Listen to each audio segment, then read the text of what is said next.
Good afternoon, ladies and gentlemen, welcome back.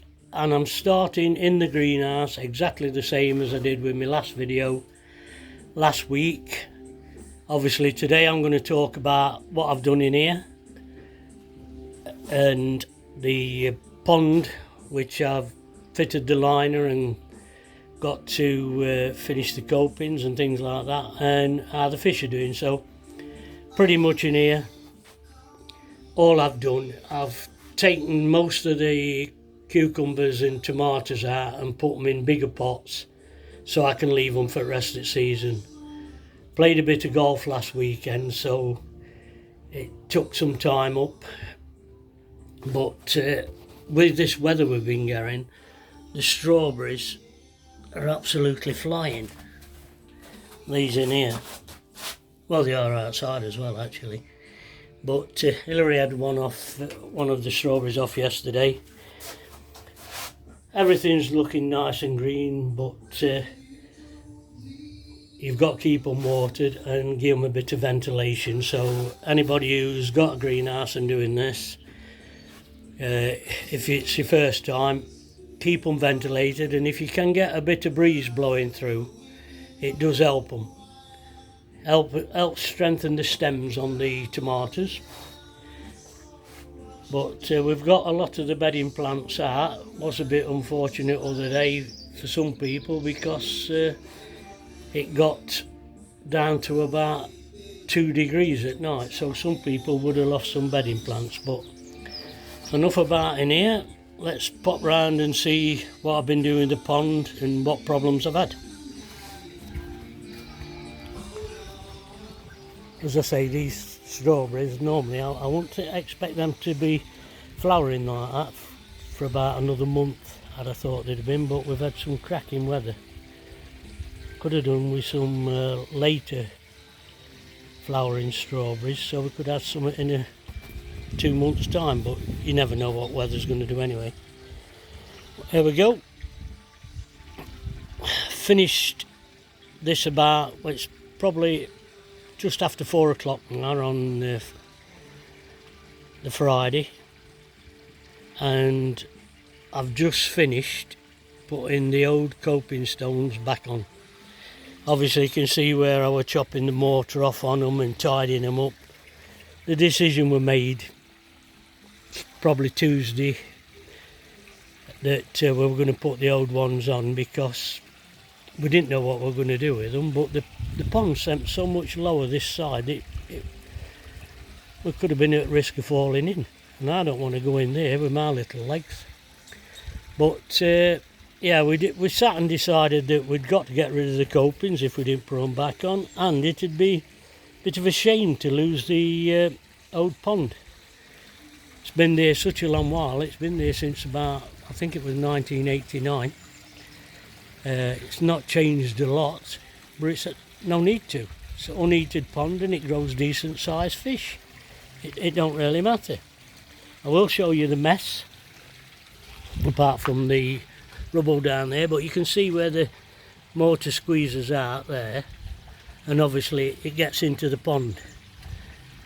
Now it looks worse than what it actually is, but what I did to try and stop the mortar falling in the pond, I got this polystyrene and I floated it on the pond, and I used it to try and catch.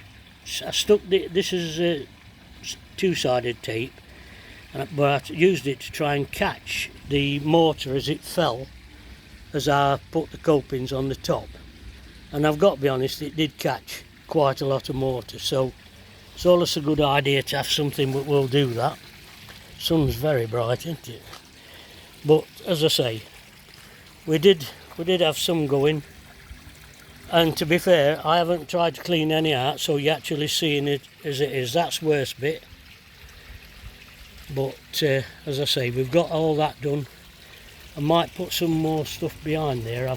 I'm thinking I might just tidy that pond up at end there, trim it square, make sure I've got it right, and I can put some stuff behind there. I've got a lot of spare liner, so I can put some of that in and put some holes in it and top it with gravel. So it only just to tidy it up a bit. But I've kept that running to try and make sure I don't have like new pond syndrome, because as I said in my last video, most of my fish are living in tap water, and I've done for the last few weeks. But I've kept that going. Hopefully that's alright. The fish in here, I'll try and give it a bit of shadow, but get in a position where I can actually show you the fish. Let's try it out around this way. Obviously you can see I put a net on this, and to be fair, this is lively as they've looked, but I did treat them this morning. I noticed I'd got a few flashing, so I thought I'd go down the route of putting a bit of treatment in. Nearly had a disaster with that filter. It's on a plastic frame, and it started to collapse. So I had to drain it down. I put a board across it and it seems fine now, but at the end of the day it's something I've got to keep doing, just sort things out before I go back in the pond. But to be fair, they look a lot better now than they did this morning. But with these temperature changes we've been getting, they have been suffering a little bit, but I think they will continue suffering with new pond syndrome. Bear in mind that filter always goes at the bottom there on that pond. I'd cleaned it, I'd got it all ready, I'd just set it up when I had the problem with the liner. So basically that's a fully cleaned filter. That were a fully clean filter. What can I expect? Tap water. It's going to be new pond syndrome. But anyway, we've not lost any fish, and for me that's all that's the bonus, because they've been here a long while. I have worked on the front pond. I've done a water test on the front pond today, first one I've ever done on there, because again that was only put in sort of February. So I've done a test on there. I've got high ammonia. So I've cleaned the filter down, drained it out a bit. I think I'm going to put another little filter on. But hopefully they'll be alright. It was high ammonia. But we'll see where we go with that.